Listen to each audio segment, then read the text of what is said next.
Queridos amigos, que alegria mais uma vez estar junto com você. Para mim é sempre uma alegria, tenho certeza também que para o nosso querido André Luiz, gravar esse programa que é Estudando as Obras de André Luiz, o livro Evolução em Dois Mundos. É um livro que tem me ensinado muito, eu já li várias vezes, só que hoje nós estamos estudando esse livro, tivemos que estudar página por página, frase por frase, e nós descobrimos uma coisa interessante. O Dr. Adroaldo comentou comigo recentemente que esse livro até que não é tão difícil nas questões científicas, porque a parte científica, não, em parte, não é uma coisa que vai nos ajudar no dia a dia, não é? Mais a questão dos cientistas, dos biólogos que vão buscando todo esse conhecimento. Mas ele dizia que esse livro, para estudar ele, nós temos que conhecer a obra de Kardec. Nós temos que conhecer o livro dos Espíritos, nós temos que conhecer o livro dos Médiuns, o livro A Gênese. Por exemplo, hoje nós vamos entrar no capítulo Vampirismo Espiritual. No capítulo passado nós estudamos os tipos de obsessão, sem André Luiz falar da obsessão. Ele fala da parte científica, que quer dizer sobre a obsessão. É muito bacana. Então, precisamos estudar mais Kardec para entender melhor toda essa obra, não é? Queridos amigos, vamos então iniciar o nosso estudo. Tudo bem com você, André Luiz?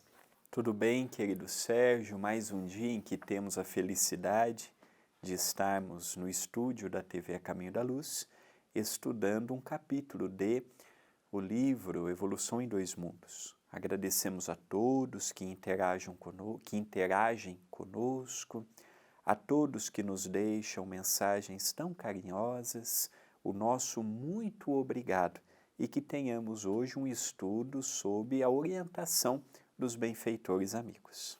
Do item 15º, Vampirismo Espiritual.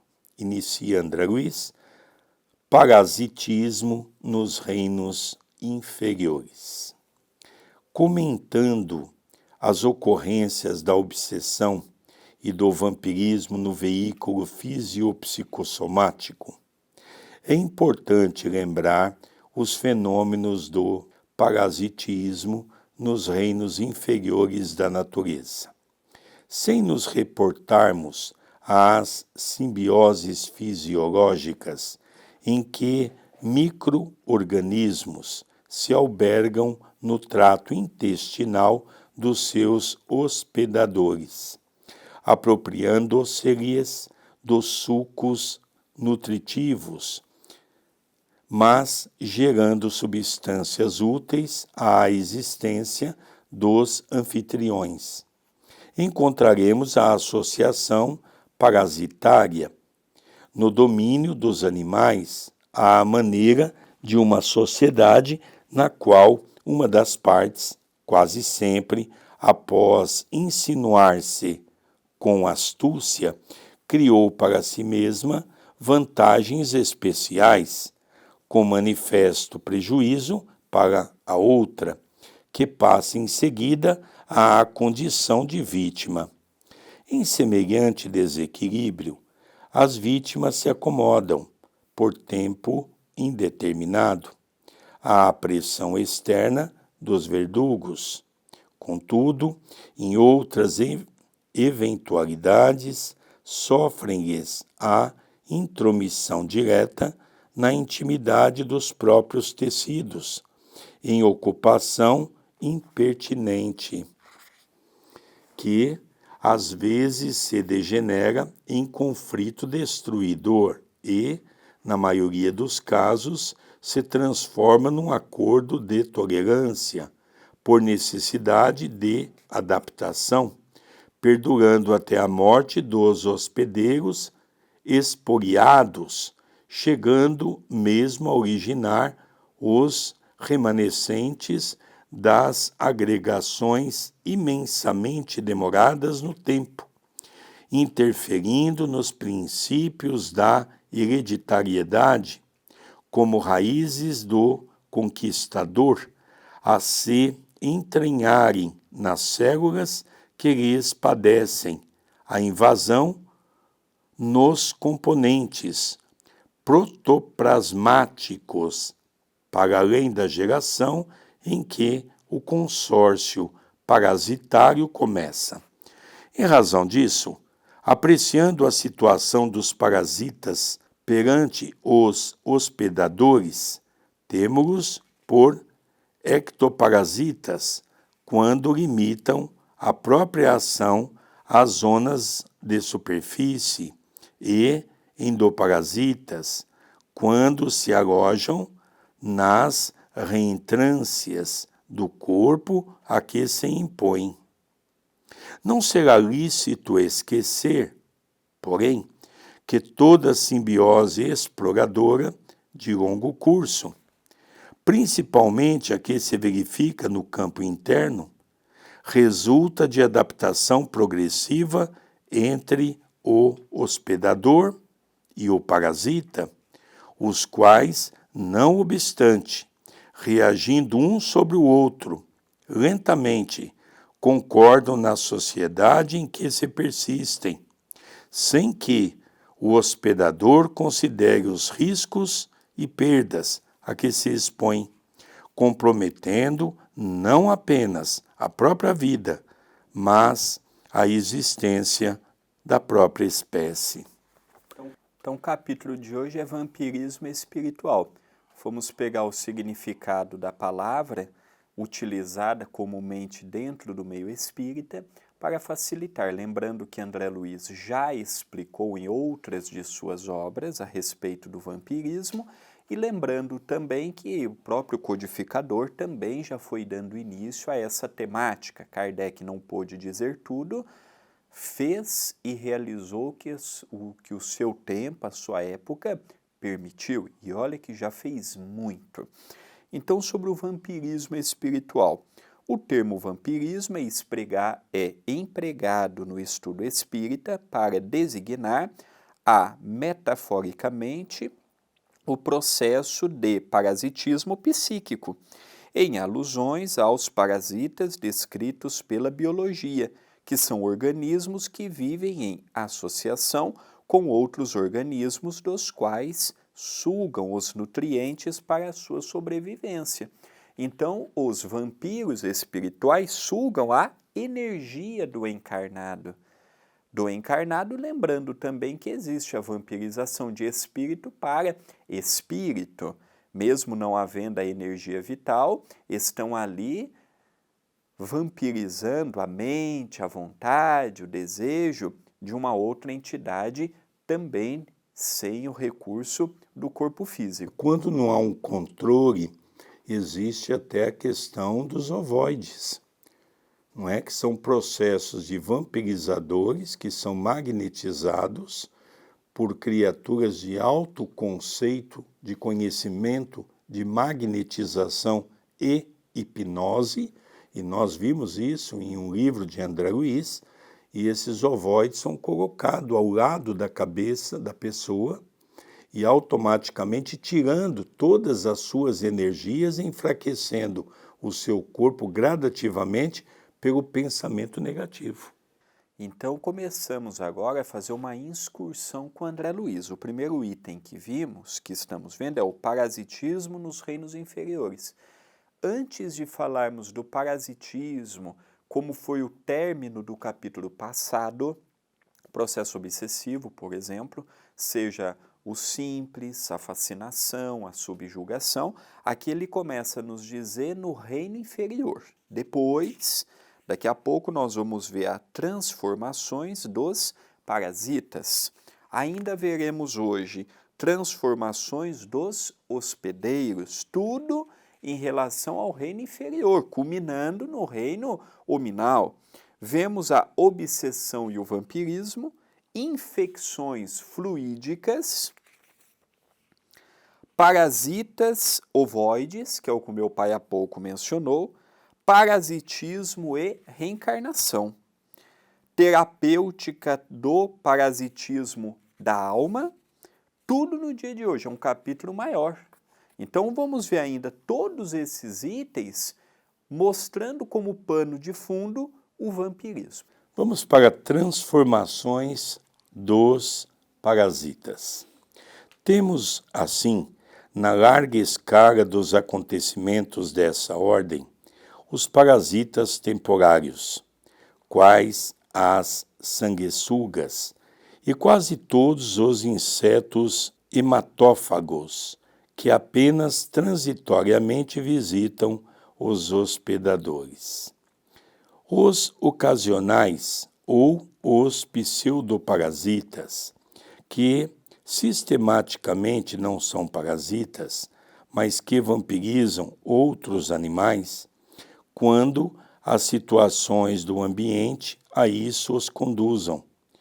Os permanentes de desenvolvimento direto, que dispõem de um hospedador exclusivo e a cuja existência se encontram ajustados por laços indissolúveis, quase todos relacionáveis entre os endoparasitas, os parasitas chamados heterogênicos, que se fazem adultos em ciclo biológico determinado. Contando com um ou mais hospedeiros intermediários, quando se encontram em período larval, para atingirem a forma completa no hospedeiro definitivo, os hiperparasitas, que são parasitas de outros parasitas. Concluindo-se que o parasitismo entre os animais não decorre de uma condição natural, mas de uma autêntica adaptação deles a modo particular de comportamento. E é justo admitir-se que inclinem para novos característicos na espécie. Assim é que o parasita, no regime de adaptação a que se entrega, experimenta mutações de vulto a se exprimirem na forma por reduções ou acentuações orgânicas, compreendendo-se desse modo que o desaparecimento de certos órgãos de locomoção em parasitas fixados é a consequente formação de órgãos necessários à estabilidade em que se harmonizam, devem ser analisados como fenômenos inerentes à simbiose injuriante, notando-se nesses seres a facilidade de fecundação e a resistência vital, com a extrema capacidade de encistamento, pela qual segregam recursos protetores e se isolam dos fatores adversos do meio, como o frio ou o calor, tolerando vastos períodos de abstenção de qualquer alimento, a exemplo do que ocorre com o percevejo do leito, que consegue viver mais de 6 meses consecutivos em completo jejum. Continuando a examinar as alterações nos parasitas em atividade, assinalamos muitos plateumintos e anerídeos que, em virtude do parasitismo, perderam os apêndices locomotores, substituindo-os por ventosas ou ganchos. Identificamos a degeneração do aparelho digestivo em vários endoparasitas do campo intestinal e, por vezes, a total extinção desse aparelho, como acontece a muitos cestoides e acantocéfalos, que, vivendo de maneira invariável na corrente abundante de sucos nutritivos já elaborados no intestino de seus hospedadores, convertem os órgãos bucais em órgãos de fixação, prescindindo de sistema intestinal próprio, uma vez que passam a realizar a nutrição respectiva por osmose, utilizando toda a superfície do corpo. De outras vezes, Quando o parasita costuma ingerir grande massa de sangue, demonstra desenvolvimento anormal do intestino médio, que se transforma em bolsa volumosa a funcionar por depósito de reserva, onde a assimilação se opera vagarosa, para que esses animais, como sejam as sanguessugas e os mosquitos, se sobreponham a longos jejuns eventuais. Então aqui André Luiz mostra para nós as transformações dos hospedeiros. Aqui é uma aula que ele dá da biologia, do avanço, das suas mutações até chegar no estágio em que chegaram, os patrimônios que foram adquirindo, as conquistas que foram efetuando. Aqui é uma síntese que André Luiz nos fala do ponto que eles saíram ao ponto em que chegaram, que é importante de nós vermos. Do ponto de vista espiritual, nós vemos a grandiosidade da evolução. Do ponto de vista biológico, quando uma pessoa lê, fica encantado com essas aventuras, mas aqui é uma descrição apenas para ressaltar que está em transformação, que está em evolução, que está aprendendo sempre. Se por um lado nós vimos a transformação dos parasitas, nós vamos ver também as transformações dos hospedeiros. Esse capítulo está intimamente ligado ao capítulo último que vimos. Esses dois vão dando esses contornos, porque parece assim, mas o que isso tem a ver com o nosso reino? Do ponto de vista físico, nem tanto, mas do ponto de vista da simbiose espiritual, tem tudo a ver, como no próprio capítulo ele vai abordar, por exemplo, vampirismo e obsessão. Então, André, é interessante nós notarmos que ele faz questão, em todos os capítulos, de dizer que a natureza, dentro dos reinos vegetais, animais e hominais, tem os mesmos aspectos. Não é que o vampirismo não é só, por exemplo, no reino nominal, no reino vegetal também, no reino animal também, e agora então as transformações dos hospedeiros. Diz André Luiz: todavia, se os parasitas podem acusar expressivas transformações em face do regime de existência que se afeiçoam, os resultados de tais associações sobre o hospedeiro são mais profundos, porque os assaltantes, depois de instalados, se multiplicam, ameaçadores, estabelecendo expoliações sobre as províncias orgânicas da vítima, sugando-lhe a vitalidade, traumatizando-lhe os tecidos, provocando lesões parciais ou totais, ou estendendo ações tóxicas, como a exaltação febril, nas infecções com que, algumas vezes, lhe apressam a morte. Nessa movimentação perniciosa ou letal, conseguem irritar as células ou destruí-las, obstruindo cavidades, seja nos intestinos ou nos vasos, embaraçar funções e obliterar glândulas importantes, quais as glândulas genitais, que podem levar até a castração, embora os recursos defensivos do hospedeiro sejam postos em evidência, criando exércitos celulares de combate às infestações, expulsando os invasores por via comum ou neutralizando-lhes a penetração pelas membranas fibrosas que os envolvem, incitando-os, a princípio, para aniquilá-los depois em pequeninos invólucros calcificados no interior dos tecidos.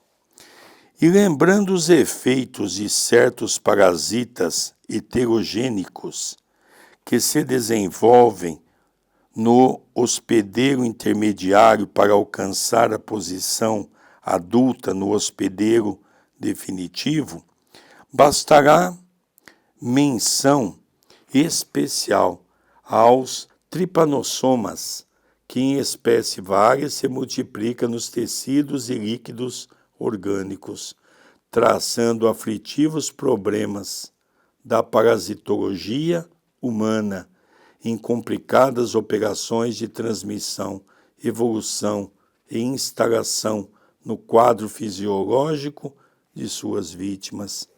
Vale citar, dentre eles, o Trypanosoma cruzi, que se hospeda habitualmente no intestino médio de um triátoma ou de outro redovídeo, onde apresenta formas arredondadas em divisão para adquirir novamente a forma de trypanosoma no intestino posterior do hospedeiro, que, vivendo à custa de sangue obtido por picada, vem a transmiti-lo pelas fezes ao organismo humano, no qual geralmente passa a residir, em forma endocelular, nos músculos, no sistema nervoso, na medula dos ossos ou na intimidade dos tecidos outros, aí se difundindo na medida das resistências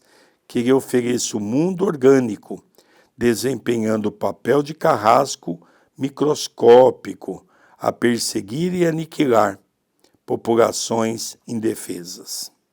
Interessante porque o item de hoje, Transformações dos Hospedeiros, ele vai nos falar do Trypanosoma cruzi, que é exatamente a descoberta trazida por Carlos Chagas, que é André Luiz, que lhe rendeu uma grande fama na sua época pela descoberta que ele trouxe.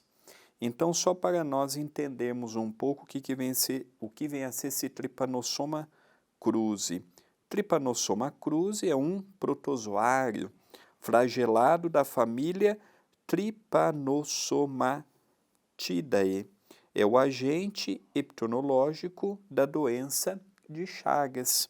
Então, aqui ele pega um exemplo que ele próprio teve a oportunidade de estudar e mostra o avanço. O item passado foi o avanço dos parasitas, o item atual dos hospedeiros, e ele pegou um que ele teve a oportunidade, quando encarnado, de estudar no laboratório da própria Terra, mostrando o avanço para nós no capítulo de hoje. Interessante, né, André? Um bichinho que nós chamamos de barbeiro.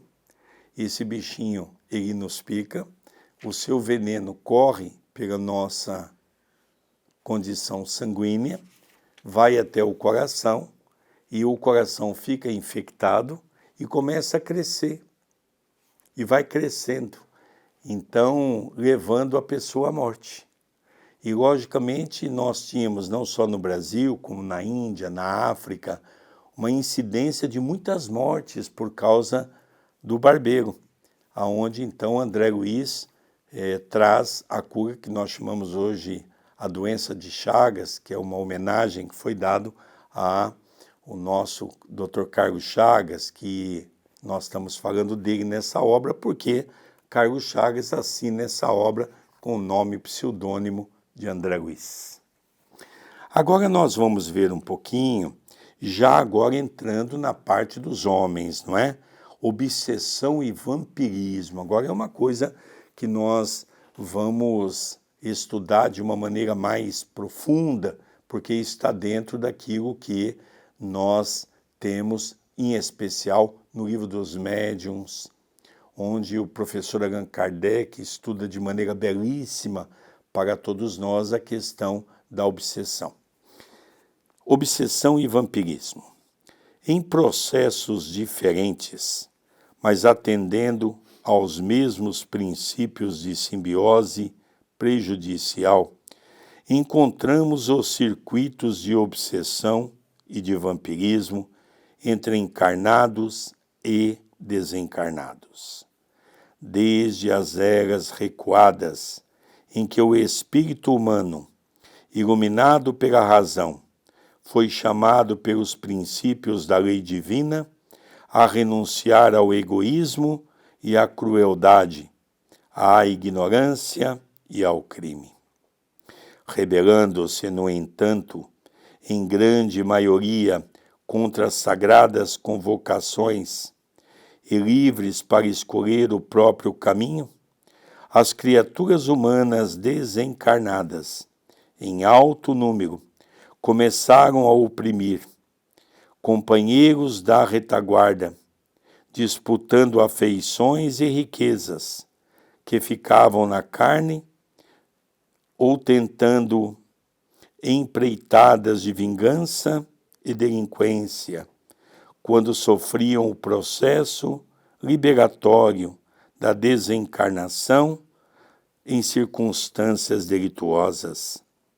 As vítimas de homicídio, violência, brutalidade, manifesta ou perseguição disfarçada, fora do vaso físico, entram na faixa mental dos ofensores, conhecendo-lhes a enormidade das faltas ocultas e, em vez do perdão com que se exonerariam da cadeia de trevas, empenham-se em vinditas atrozes, retribuindo golpe a golpe e mal por mal. Outros desencarnados, exigindo que Deus lhes providencie solução aos caprichos pueris e proclamando-se inabilitados para o resgate do preço devido à evolução que lhes é necessária, tornando-se madraços e gozadores, e alegando a suposta impossibilidade de a sabedoria divina dirimir os padecimentos dos homens. Pelos próprios homens criados, fogem acovardados e preguiçosos aos deveres e serviços que lhes competem. Esse tema, obsessão e vampirismo, já é mais fácil de nós adentrarmos, porque está intimamente ligada com a própria obra de André Luiz. Em várias oportunidades, ele teve a oportunidade de falar da obsessão, do vampirismo. Temos outros bons escritores, bons médiuns que foram também relatando acerca deste assunto, que mostra que é levado à falta de perdoar, à falta de compreensão, ao sentimento de revolta, ao sentimento de que se sentiu prejudicado e tem, por merecimento, pagar com a mesma moeda, retribuindo o mal com o mal. Nós falamos aqui muito à vontade porque quem de nós não passou e não passa por um processo de obsessão? Tem pessoas que falam assim, não, André, é impossível passar por um processo desses. Não, nenhum de nós está ileso. Por mais que trabalhemos, por mais que nos esforcemos, somos ainda muito frágeis. E faixa vibratória, eu estou ligado aos bons espíritos, é verdade. Mas a mudança de faixa vibratória é igual pegar o controle remoto da televisão e mudar de canal. É tão simples apertar o botão para cima ou para baixo e mudar de canal, é a mesma facilidade de mudarmos a faixa vibratória que ligamos aos espíritos. Então a gente tem que tomar muito cuidado, porque esses capítulos estão extremamente ligados ao nosso dia a dia. A falta de perdão, a falta de higiene mental, a falta de vigilância, a falta de manter o pensamento ligado e mantido às esferas superiores podem nos levar a mantermos cativos desses espíritos. Então, este assunto que adentramos nesta parte do capítulo já lida diretamente com a obra kardeciana e com o que vemos com o próprio André Luiz. Agora nós vamos ver com André Luiz infecções fluídicas. Muitos acometem os adversários que ainda se entrosam no corpo terrestre, empolgando-se-lhes a imaginação com formas mentais monstruosas, operando perturbações que podemos classificar como infecções fluídicas e que determinam o colapso cerebral com arrasadora loucura, e ainda muitos outros, imobilizados nas paixões egoísticas desse ou daquele teor, descansam em pesado monoideísmo ao pé dos encarnados, de cuja presença não se sentem capazes de se afastar. Alguns, como os ectoparasitas temporários, procedem à semelhança dos mosquitos e dos ácaros, absorvendo as emanações vitais dos encarnados que, com eles, se harmonizam aqui e ali, mas outros muitos, quais endoparasitas conscientes, após se inteirarem dos pontos vulneráveis de suas vítimas, segregam sobre elas determinados produtos, filiados ao alquimismo do espírito, a que podemos nomear como simpatinas e aglutininas mentais, produtos esses que, subrepticialmente, lhes modificam a essência dos próprios pensamentos, a verterem contínuos dos fulcros energéticos do tálamo no diencéfalo. Estabelecida essa operação de ajuste, que os desencarnados e encarnados comprometidos em aviltamento mútuo realizam em franco automatismo à maneira dos animais em absoluto primitivismo nas linhas da natureza. Os verdugos comumente senhoreiam os neurônios do hipótálamo, acentuando a própria dominação sobre o feixe amielínico que o liga ao córtex frontal, controlando as estações sensíveis do centro coronário, que aí se fixam para o governo das excitações e produzem nas suas vítimas, quando contrariados em seus desígnios, inibições de funções viscerais diversas, mediante a influência mecânica sobre o simpático e o parasimpático. Tais manobras, em processos intríncados de vampirismo, prestigiam o regime de medo ou de guerra nervosa nas criaturas de que se vingam, alterando-lhes a tela psíquica ou impondo prejuízo constante aos tecidos somáticos. Então aqui, André, você, antes de começar, vamos relembrar que a obsessão ela pode ser de encarnado para encarnado, encarnado para desencarnado e desencarnado para desencarnado. Fomos pesquisar o que é infecção, no sentido científico mesmo, para depois trazermos para o conceito de André Luiz. Uma infecção é caracterizada como a entrada e o desenvolvimento de um agente infeccioso ou a multiplicação de um agente infeccioso que já está presente no organismo, como as bactérias e os vírus. As infecções podem apresentar os mais diferentes sintomas, sendo estes dependentes do seu agente causador. Então, trazendo o entendimento da infecção, nós vamos falar agora da infecção fluídica. Os fluidos também podem ser infectados pelos agentes externos, por outros espíritos, mantendo-nos cativos ainda da rebeldia, do distanciamento da evolução, do acrisolamento individual da própria personalidade egoísta do homem.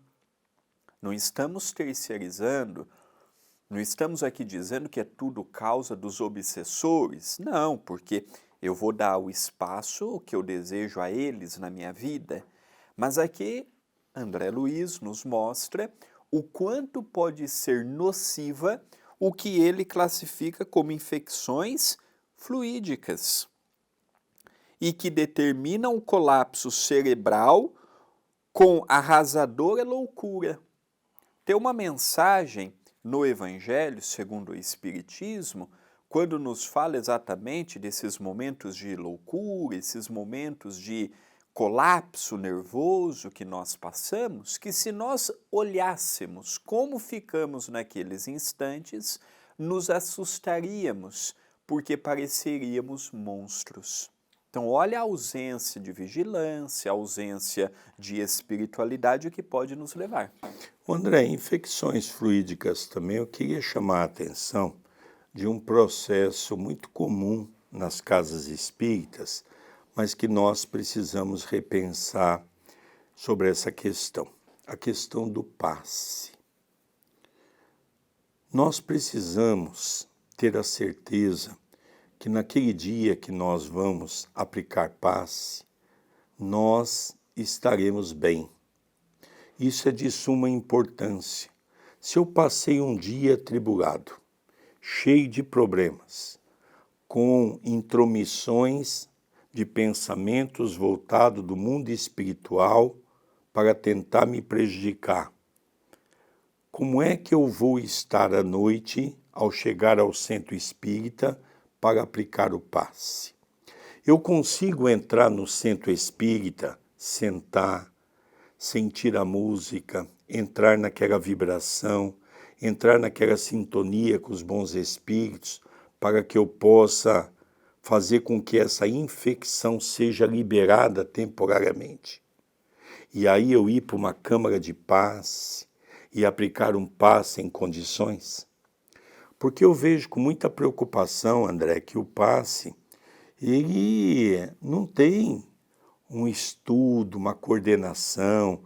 As pessoas acham que é só impor a mão sobre a cabeça, copiar alguns gestos que outros já fazem sem saber o que estão fazendo, de uma forma mecânica.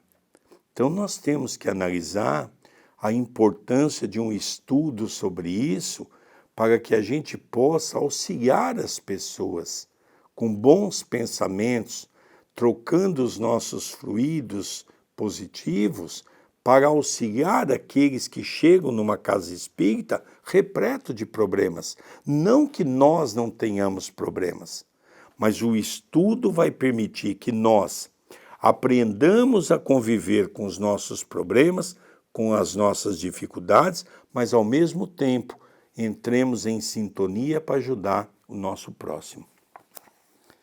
Agora nós vamos falar um pouquinho dos parasitas ovoides, que é muito interessante.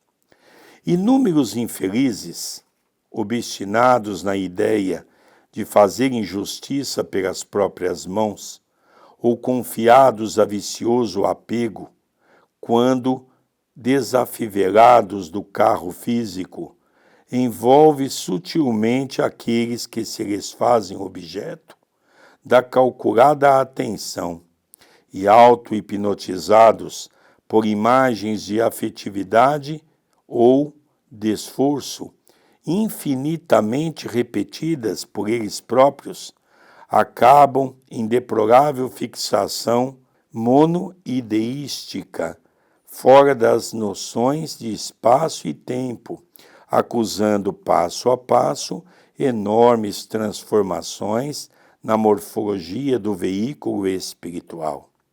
Porquanto, de órgãos psicossomáticos retraídos por falta de função, assemelham-se ovoides, vinculados às próprias vítimas que, de modo geral, lhes aceitam mecanicamente a influenciação em face dos pensamentos de remorso o arrependimento tardio, ódio voraz, o egoísmo exigente, que alimentam no próprio cérebro por meio de ondas mentais incessantes. Nessas condições, o obsessor, o parasita espiritual, pode ser comparado, de certo modo, a Saculina carcine, que, provida de órgãos perfeitamente diferenciados na fase de vida livre, enraiza-se depois nos tecidos do crustáceo hospedador, perdendo as características morfológicas primitivas, para converter-se em massa celular parasitária. No tocante à criatura humana, o obsessor passa a viver no clima pessoal da vítima, em perfeita simbiose mórbida, absorvendo-lhe as forças psíquicas, situação essa que, em muitos casos, se prolonga para além da morte física do hospedeiro, conforme a natureza e a extensão dos compromissos morais entre o credor e devedor. Falando um pouco dos ovoides, nós convidamos os amigos da TV a estudarem conosco o livro Libertação.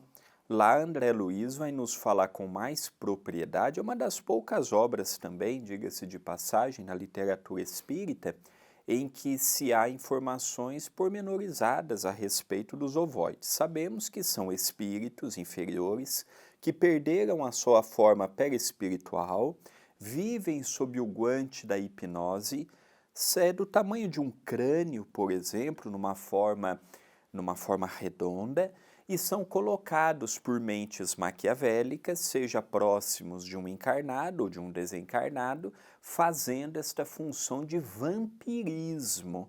Então a questão do ovoide é uma questão que André Luiz já nos fala em suas obras anteriores e que vale sempre a pena nós analisarmos e estudarmos. Então, lembrando que o ovoide, o espírito que tem um conhecimento de hipnose e de magnetização, ele domina uma mente mais fraca, permitindo que ele, por uma hipnose, ele possa retroagir a sua forma como se fosse um ovo, como descreve André Luiz. E geralmente é colocado ao lado da mente de uma pessoa encarnada.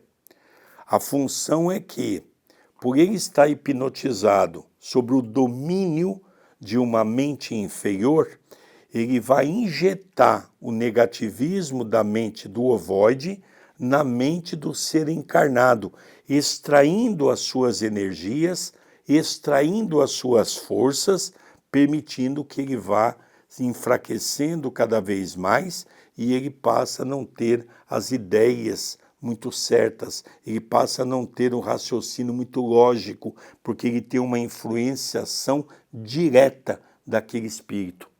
E muitas vezes são vários ovoides, não é um só não, são vários muitas vezes, não é? Deixando a pessoa quase que limitada, deitada a uma cama. Agora nós vamos ver o parasitismo e reencarnação. Diz André Luiz, nas ocorrências dessa ordem, quando a decomposição da vestimenta carnal não basta para consumar o resgate preciso, vítima e verdugo se equiparam na mesma gama de sentimentos e pensamentos, caindo, além túmulo, em dolorosos painéis infernais, até que a misericórdia divina, por seus agentes vigilantes, após estudo minucioso dos crimes cometidos, pesando atenuantes e agravantes, promove a reencarnação daquele espírito que, em primeiro lugar, mereça tal recurso. É executado o projeto de retorno do beneficiário a regressar do plano espiritual para o plano terrestre.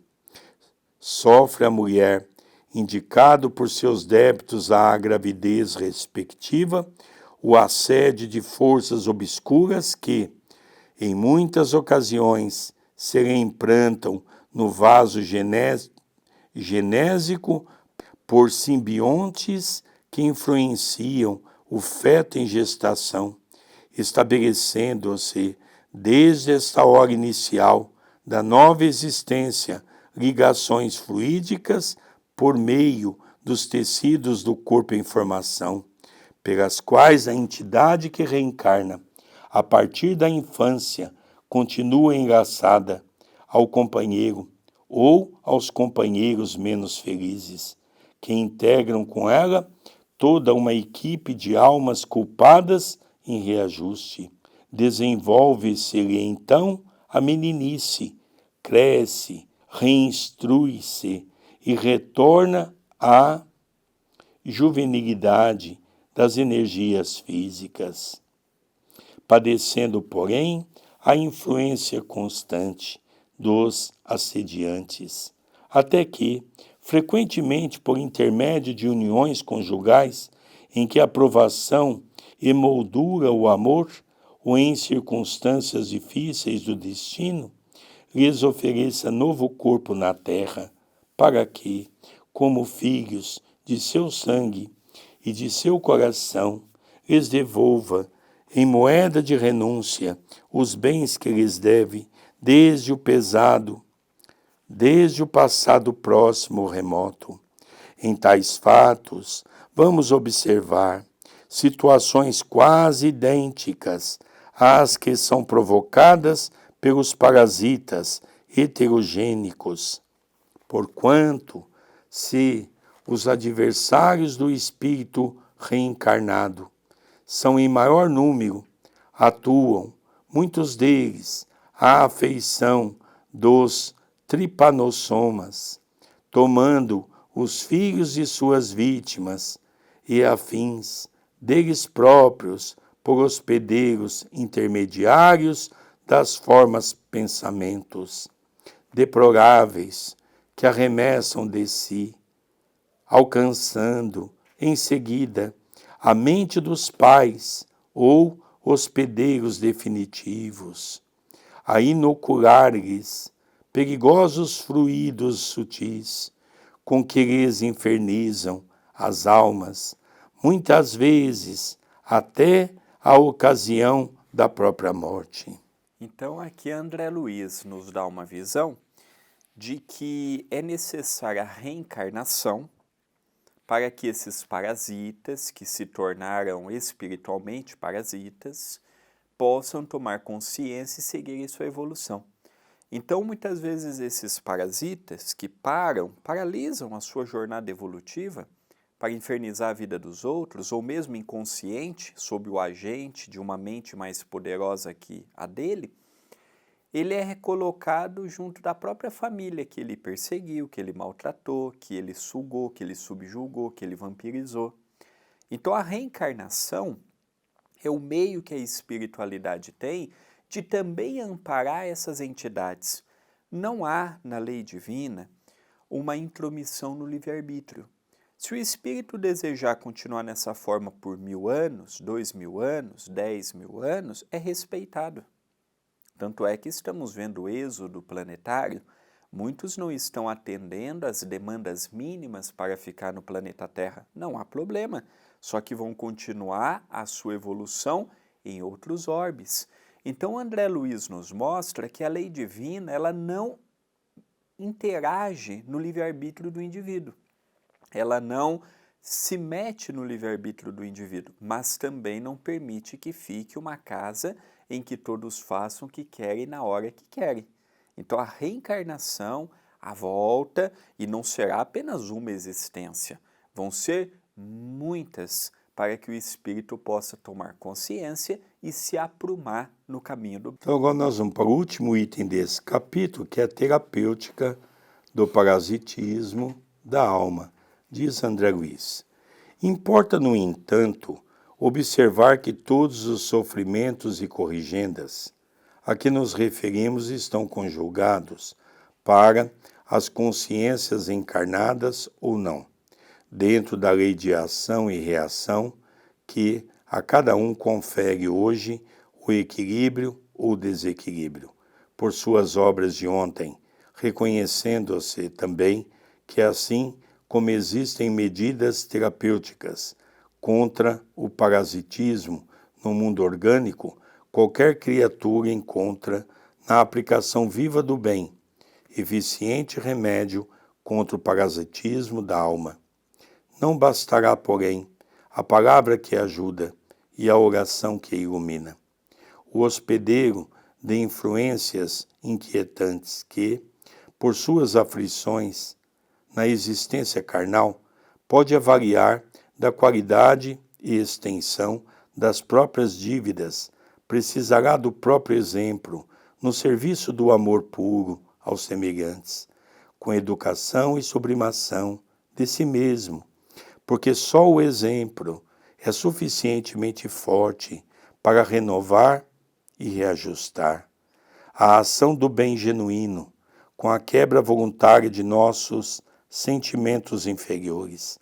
Produz vigorosos fatores de transformação sobre aqueles que nos observam, notadamente naqueles que se nos agregam à existência, influenciando-nos a atmosfera espiritual, uma vez que as nossas demonstrações de fraternidade inspiram nos outros pensamentos edificantes e amigos que, em circuitos sucessivos ou contínuas ondulações de energia renovadora, modificam nos desafetos mais acirrados qualquer disposição hostil a nosso respeito. Ninguém necessita, portanto, aguardar reencarnações futuras, entretecidas de dor e lágrimas, em ligações expiatórias, para diligenciar a paz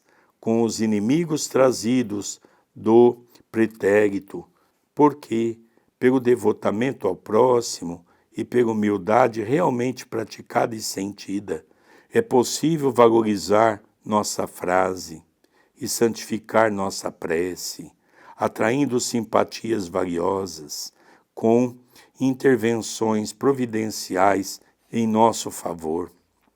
É que, reparando-nos, transfigurados para o melhor, os nossos adversários igualmente se desarmam para o mal, compreendendo, por fim, que só o bem será perante Deus o nosso caminho de liberdade e vida.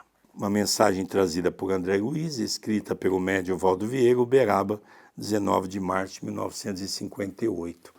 E aqui nós vamos encerrando com uma fórmula. Depois de nós vermos todo esse processo das obsessões, das possessões, que é o caso do vampirismo, nós temos um remédio que Deus nos deu.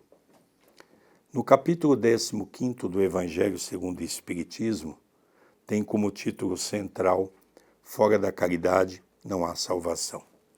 Se você quer sair do raio das perseguições dos obsessores, vamos fazer a caridade genuína. A caridade que, quando feita com amor, afasta os obsessores. Uma das coisas mais belas é quando eu, toda terça, quinta e sábado, tenho a oportunidade de ir no Núcleo Chico Xavier para fazer comida fraterna. Quando eu saio à rua para levar o alimento para os moradores de rua que moram debaixo dos pontilhões. O sorriso daqueles irmãos que muitas vezes estão sobre a égide do vampirismo, mas reconhecendo que alguém está levando comida a eles, dão um sorriso e diz, Deus lhe pague. Falam de Deus. E para nós, aquilo cai como um bálsamo que faz com que todos os obsessores se afastem, principalmente que vamos atender muitos encarnados, onde estão correlacionados com aqueles irmãos em sofrimento no mundo espiritual. Que Jesus possa nos dar força e nos incitar todos os dias no trabalho do bem.